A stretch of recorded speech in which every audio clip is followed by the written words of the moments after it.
ایک ہے ذکر رسول، ایک ہے فکر رسول، ایک ہے ذکر مصطفیٰ، ایک ہے فکر مصطفیٰ۔ ذکر مصطفیٰ درود پاک، تسبیح، عبادات جو آپ نے اعمال بتائے، یہ سارے اذکار یہ ذکر مصطفیٰ ہیں۔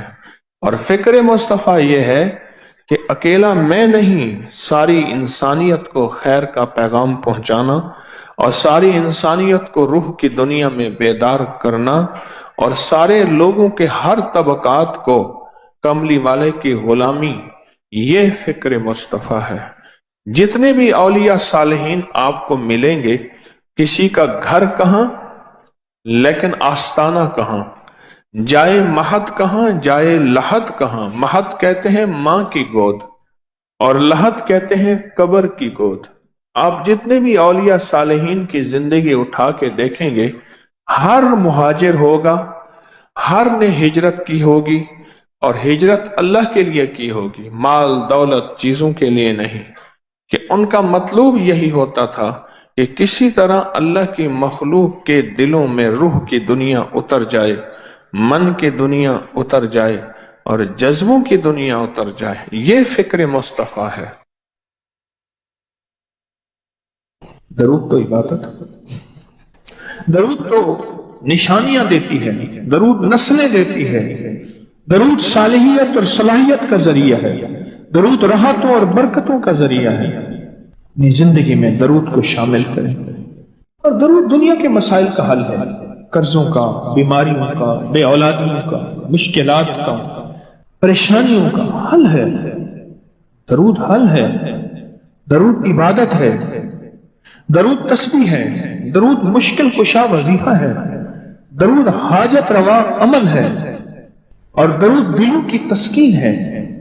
درود اندر کا نظام ہے، جس سے دل منور ہوتے ہیں، طبیعتیں معطر ہوتی ہیں۔ درود ہے۔ ہمارے ایک استاد تھے، ان کا نام تھا عزیز الرحمان صاحب۔ وہ جز وقتی کچھ عرصہ ہم نے ان سے فارسی عربی پڑھی۔ ہماری چونکہ طب کتابیں فارسی عربی ہیں، پڑھ تو نہ سکے پر تھوڑا سا پڑھا۔ اپنے بیٹے کے بارے میں ایک دفعہ دوران تعلیم بتایا، یعنی ہمیں وہ پڑھا رہے تھے ہم دونوں بھائیوں کو، تو ایک بات سنائی۔ کہنے لگے کہ میری اولاد نہیں ہوتی تھی، ماں باپ کو بہت فکر، حتیٰ کہ کچھ لوگ آوازیں آنے لگیں کہ اس کی اور شادی کرے۔ تو میں گیا شیخ الجامعہ حضرت مولانا غلام محمد کھوٹوی رحمت اللہ علیہ، بہت بڑی ہستی تھی، بہت بڑی ہستی تھی، جامعہ عباسیہ جو موجودہ اسلامیہ یونیورسٹی بہاولپور ہے، میلوں میں ہے۔ ان کے پرنسپل تھے، ان کے وائس وی سی تھے، وائس چانسلر تھے شیخ الجامعہ حضرت مولانا غلام محمد کھوٹوی۔ کھوٹا ایک جگہ کا نام ہے، ملتان شوجاباد کے قریب۔ وہ ان کی خدمت میں حاضر ہوا۔ وہ پیر میر علی شاہ صاحب رحمت اللہ علیہ کے خلیفہ بھی تھے، صوفیانہ مزاج تھا۔ تو میں ان کی خدمت میں حاضر ہوا۔ میں نے کہا استاد جی، کیونکہ یہ جامعہ عباسیہ سے پڑھے ہوئے تھے، اولاد نہیں، کیا کروں؟ ایسے دیکھ کے فرمانے لگے مولوی عزیز کل آنا میرے پاس۔ میں کل گیا، میں نے کہا استاد جی وہ اولاد کا میں نے عرض کیا تھا، اولاد نہیں ہے۔ اچھا میں بھول گیا، کل آنا۔ میں پھر کل چلا گیا۔ یہ اصل میں جو واقعہ مجھے یاد آیا، اس رات والے واقعے سے وہ پچھلا واقعہ یاد آیا، کڑیاں ملی آپس میں۔ میں پھر گیا تو میں نے جا کے ایسے بیٹھا، مجھے دیکھا تو ایسے خاموش اپنا کام کرنے لگا۔ میں نے کہا لگتا ہے آج بھی پیشی ہے۔ میں چپ کر کے اٹھ گیا خود۔ 2-3 دن میں نہ گیا، مجھے ایک بندے کے ذریعے اطلاع ملی، استاد محترم نے بلوایا وی سی وائس چانسلر کہ اسے کہو میرے ملے۔ تو کہنے لگا کہ میں ان کے پاس گیا۔ جب ان کے پاس گیا کہنے لگا بات یہ ہے، مجھے سمجھ نہیں آ رہی تھی کہ تو خود بہت بڑا عالم ہے، تجھے کیا وظیفہ بتاؤں، کیونکہ مولوی وظیفے پڑھاتے ہیں پڑھتے نہیں ہیں، تو تجھے کیا بتاؤں؟ میں بہتوں کے پاس گیا، کہیں سے جواب نہیں ملا، بہتوں کے پاس گیا، کہیں سے جواب نہیں ملا۔ آخر کار میں سیدھا پھر حضرت شاہ عبد الرحیم صاحب کے پاس گیا۔ کون؟ شاہ ولی اللہ صاحب کے بھی والد سے، ان کے پاس گیا اور ان سے میں نے عرض کیا کہ میرا چہتا شاگرد ہے، اولاد نہیں ہو رہی۔ تو آپ کچھ شفقت فرمائیں۔ تو شاہ عبد الرحیم صاحب نے فرمایا اس سے کہو صلو علیہ وآلہ کو پڑھے اور بہت زیادہ پڑھے بس۔ تو بھائی مجھے آج جواب ملا ہے حضرت شاہ عبد الرحیم صاحب روحانی دنیا میں گئے تھے نا، شاہ عبد الرحیم صاحب کو تو فوت ہوئے 150 سے زیادہ عرصہ ہو گیا، روحانی دنیا میں گئے تھے اور وہاں سے اجازت ملی اور کہا کہ پھر اللہ پاک نے بیٹا دیا اور پھر اس کا میں نے نام ضیاء الرحمن رکھا، پھر اولاد ہوئی، پھر شیخ رحمت اللہ علیہ کو عشق مصطفیٰ اور محبت حب آل رسول اور حب رسول بہت زیادہ غالب تھا۔ تو ایک دفعہ بیٹھے بیٹھے دل ہی دل میں آیا اور بے ساختہ منہ سے نکلا بلغ العلا بے کمالی کشفت دجا بے جمالی حسنت جمیع مثال۔ اب اگلا لفظ نہیں مل رہا۔ جو شاعرانہ ذوق ہوتا ہے، جو شاعرانہ مزاج ہوتا ہے، اس میں وزن کا بہت خیال ہوتا ہے۔ وزن اللہ کے حبیب نے زندگی میں ایک شعر کہا ہے، صدیق اکبر فرمانے لگے یا رسول اللہ وزن کے اعتبار سے شعر ٹھیک نہیں ہے، اور اللہ نے اپنے نبی کا معجزہ دکھانا تھا۔ اگر وہ شعر ٹھیک ہوتا تو پھر دشمنوں کی یہ بات ٹھیک ہوتی کہ یہ اپنی طرف سے قرآن میں گھڑ کے لاتے ہیں۔ بات نہیں سمجھ یا رسول اللہ ادب سے عرض کیا، کیونکہ عرب کا ہر شخص فصاحت و بلاغت و شاعری میں آگے تھا۔ یہ شعر وزن کے اعتبار سے کمزور ہے، ٹھیک نہیں ہے۔ آپ نے فرما دیا پر وزن کے اعتبار سے کمزور ہے۔ میرے رب نے اپنے حبیب کا یہ معجزہ ہے، یہ میرے حبیب کی سچائی اور صداقت ہے۔ یہ قرآن غاروں سے بنا کے نہیں لائے، یہ قرآن وحی ہے۔ وما ينطق عن الهوى ان هو الا وحی یوحی، کہ میرے حبیب اپنے طور پہ نہ کچھ بولتے ہیں، نہ کچھ سوچتے ہیں، نہ کچھ کرتے ہیں، کچھ بھی نہیں جو وہ کہ وحی نہ ہو جائے۔ یہ میرے حبیب کی صداقت اور سچائی کی عرشی تصدیق ہے کہ ایک شعر بھی نہیں کہہ سکے۔ اگر وہ شعر لاجواب ہوتا تو پھر دشمنوں کے الزامات کو تقویت ملتی۔ اب سوچ رہے ہیں کہ اگلا اس ربائی کو، اس شعر کو پورا کرنا ہے، کیسے ہو؟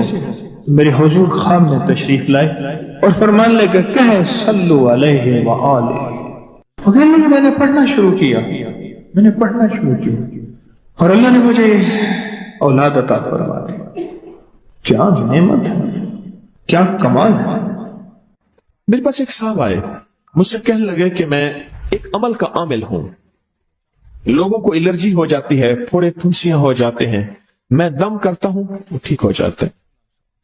کسی کو سانپ کاٹ جائے میں دم کرتا ہوں ٹھیک ہو جاتا ہے، بچھو بھیڑ کوئی زہریلی چیز کھاٹ جائے میں دم کرتا ہوں لوگ ٹھیک ہو جاتے ہیں، میں دم کرتا ہوں لوگ ٹھیک ہو جاتے ہیں۔ کہا کہ میرے پاس ایک خاص عمل ہے اور میں یہ کرتا ہوں لوگ ٹھیک ہو جاتے ہیں، اور کہا میرے پاس یہ عمل ایک چیز کا آزمودہ ہے، میرے پاس کوئی جادو کا ڈسا ہوا ایسا بندہ ہے جس کو چیلنج سے کہہ دیا ہو کہ تجھ پہ جادو ہے، اور دوسرے لفظوں میں یہ لفظ میں خود کہہ رہا ہوں کہ تیرے اوپر خنزیر کا جادو ہے، کتے کا جادو ہے، کھوپڑی کا جادو ہے، بندر کی کھوپڑی کا جادو ہے۔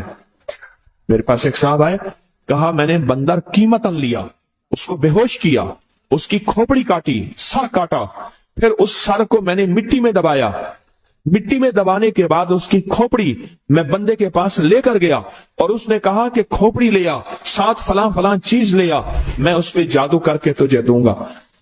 میں نے کسی کے خلاف کروایا تھا۔ مجھے بندہ کہنے لگا کہ کوئی جادو کالے سے کالا، خطرناک سے خطرناک بندش ہو، میں اس عمل کو کر کے دیتا ہوں لوگ ٹھیک ہو جاتے ہیں۔ کہا بندھے ہوئے، زنجیروں میں الجھے ہوئے، بندشوں کے مارے ہوئے ٹھیک کرتا ہوں۔ کہا کہ میں چاہتا ہوں وہ ورد میں آپ کو دے دوں، آپ لوگوں سے نہیں چھپاتے، تو میں کہتا ہوں میں بھی آپ سے نہ چھپاؤں، میں کہ تیری مہربانی ہے دے دے۔ اور میں آپ سے بھی عرض کروں گا، آپ کا کوئی آزمودہ عمل ہے، خواتین بھی مستورات بھی آپ بھی، کوئی نقش ہے، کوئی تعویذ ہے، کسی مقصد کے لیے آزمایا ہے، ضرور لکھیں، اس کے فائدے وضاحت سے لکھیں، اس کی ترتیب وضاحت سے لکھیں، کوئی ٹوٹکا آزمایا ہے ضرور لکھیں، انسانیت کو نفع ہوتا ہے۔ تو میں نے کہا بتا دیں مجھ سے کہنے لگا کہ میں نے درود ابراہیمی کا چلہ کیا ہوا ہے، میں نے درود ابراہیمی کا چلہ کیا ہوا ہے، میں ان سب مقاصد کے لیے درود ابراہیمی پڑھتا ہوں، اور میں درود ابراہیمی پڑھتا ہوں اور پڑھ کے کسی کو دم کر دیتا ہوں, کسی پہ تھتکار دیتا ہوں, کسی پہ کیا کرتا ہوں, بس میرے پاس درود ابراہیمی ہے اور میں درود ابراہیمی سے سارے کام لیتا ہوں. کہا کہ یہاں تک کہ میں سفر میں جاتا ہوں اور میری چاہت ہوتی ہے کہ میں یہ کھانے کو مجھے ملے, یہ پینے کو ملے, مجھے اس طرح کی رہائش ملے, اس طرح. کہا درود ابراہیمی پڑھتا ہوں, مجھے یقین ہے, اور ویسے ہو جاتا ہے.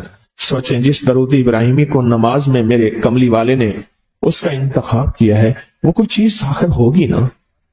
سوچیں تو سر, آخر وہ کوئی چیز ہے صحیح, ایسے تو نہیں ہے, وہ چیز ہے ایسے تو نہیں ہے. کہا کہ میرے پاس درود ابراہیمی ہے, میرے پاس درود ابراہیمی, اور میں لوگوں کا اس سے علاج کرتا ہوں اور لوگ ٹھیک ہوتے ہیں, ان کے مسئلے حل ہوتے ہیں, ان کی بندشیں جادو ٹوٹ جاتے ہیں. تو میں تو چاہتا ہوں کہ آج ہم یہ درود ابراہیمی کا عمل کریں, انشاءاللہ یہ تاثیر بھی مل جائے گی, اور ساتھ جو برکت کی چاہت ہے کہ اللہ کبھی مجھ سے برکت نہ چھیننا. ایسا نہ ہو میں یا میری نسلیں ٹکڑے ٹکڑے, دانے دانے, قطرے قطرے کے محتاج بن جائیں. اللہ مجھ سے کبھی برکت نہ چھینا. ایسا نہ ہو کہ میں ٹھوکریں کھاؤں در در کی. اے سخی آقا مجھ سے برکت نہ چھیننا کہ میرے اندر بس سب کچھ ختم ہو جائے اور میں دنیا کے سامنے ذلیل بن جاؤں اور لوگ مجھ پہ ہنسیں. اللہ مجھ سے برکت نہ چھیننا اور میری نسلوں سے برکت نہ چھیننا. برکت صحت میں, برکت نظر میں, برکت یادداشت میں, برکت اعضاء میں, برکت جگر میں, برکت گردوں میں, برکت دل میں, برکت خون میں, برکت تلی میں, برکت معدے میں, برکت اعضاء میں, برکت صحن پٹھوں میں, جسم کے ہر حصے میں برکت, روح میں برکت, دل میں برکت, پھر مال میں برکت, جان میں برکت, اولاد میں برکت, صحت میں برکت, عزت میں برکت, خود برکت میں برکت. یہ برکت مجھ سے نہ چھنے اور مجھ سے نہ چھنے اور میری نسلوں سے نہ چھنے, اور اللہ پاک حلال طیب طاہر یہ برکت مجھے اور میری نسلوں کو دیتا رہے. آپ یہ چاہتے ہیں؟ کتنے لوگ بے شمار ایسے ہیں ان کے باپ دادا بڑے مالدار تھے, نام تھا ان کا, آج وہ قسمہ پرسی میں ہیں. مجھے کہنے لگے 14,000 کی گاڑی آتی تھی, 0 میٹر گاڑی 14,000 کی آتی تھی, پھر مہنگی ہو گئی, پھر 16,000 کی ہوئی. میرے والد ان کے کاروبار کے کار مختار تھے, یعنی مینیجنگ ڈائریکٹر تھے, بڑے تھے. میرے والد کو انہوں نے 16,000 کی گاڑی لے کے دی, اور پھر ان کی جب رمضان میں یا جب ان کو دینے کا ہوتا تھا 100 کا نوٹ ہوتا تھا, اور 250 روپے میں 5 مرلے کا پلاٹ ملتا تھا. 250 گز کا پلاٹ, 250 روپے میں 250 گز کا پلاٹ, اس کو بعض جگہ گز ہوتے ہیں, میٹر ہوتے ہیں. 5 مرلے کا پلاٹ 250 روپے میں ملتا تھا, اور ہر بندے کو 100 روپے دیتے تھے, ہر بندے کو 100 روپے دیتے تھے. لین ہوتی تھی لمبی. آج ان کے خاندان لاہور میں ایک ایسی جگہ رہ رہا ہے جہاں اگر بارش ہو تو پانی ہفتوں نہیں نکلتا, اور گندگی ہی گندگی ہے, اور وہاں قسمہ پرسی کی زندگی بسر کر رہا ہے. میں اس خاندان کو جانتا. میرے یہاں ایک ڈرائیور ہوتا تھا, مجھ سے کہنے لگا جی کہ فلاں جو لاہور کی بہت بڑی سوسائٹی ہے اس کا مالک آیا ہے بچا ہوا کھانا لینے کے لیے. ہم رمضان میں کھانا جو بچ جاتا ہے پھر وہ دے دیتے ہیں تاکہ افطاری سحری کے لیے فریش تازہ کھانا بنے. وہ لینے آیا ہے, وہ کیسے؟ کہنے لگا اس دور میں انہوں نے وہ سوسائٹی بنائی تھی, اور اس دور میں جس دور میں بندے کے پاس لاکھ روپے ہوتا تھا نا, لاکھ روپے, تو سمجھ لیں کہ وہ بندہ اربپتی تھا. لاکھ روپے ہوتے تھے. آج بھی ہمارے اردو محاوروں میں لاکھوں کا لفظ آتا ہے, لاکھوں کا لفظ. مصطفیٰ جان رحمت پہ لاکھوں سلام. لاکھ روپے ہوتا تھا. اعلی حضرت رحمت اللہ علیہ کے یہ اشعار ہیں, لاکھ روپے ہوتا تھا. اس دور میں کروڑوں پتی تھے. برکت روٹ گئی, اور میرے پاس وہ بندہ لایا, میں نے اس سے دیکھا اور میری آنکھیں جھک گئیں, اور بچا ہوا کھانا مسلسل دیا اور کچھ ہدیہ بھی دیا. برکت لے لو. آج نسبت محمد آل محمد کے صدقے, آج درود ابراہیمی کے صدقے برکت لے لو. غور ہی نہیں کیا کہ درود ابراہیمی میں اتنی طاقتور برکت پڑی ہے, غور ہی نہیں کیا.